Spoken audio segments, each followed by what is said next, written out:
Chicos, aquí Vistrox, un nuevo gameplay de BMX. Estoy en el bike check de mi bici y vamos a empezar. He cambiado un montón de peces del último bike check que fue en enero, creo. Traigo unos puños Primo, Simons, ya la verdad que están un poco gastados. Y los tapones Primo, gastados. El post Expo Sur 2015 sigue aquí. Una horquilla Easter Nitrous. Una llanta Boston Sandu 2.30, 50 libras, una masa Decay 36 hoyos y una 303 36 hoyos.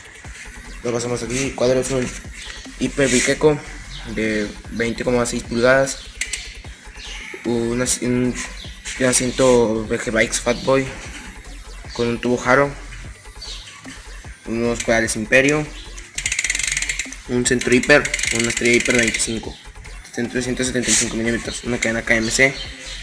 Atrás también trae una llanta Boston Sandu de 50 libras 2.30, un aro Casbikes, una masa Vital de 36 hoyos, 9 dientes derecha.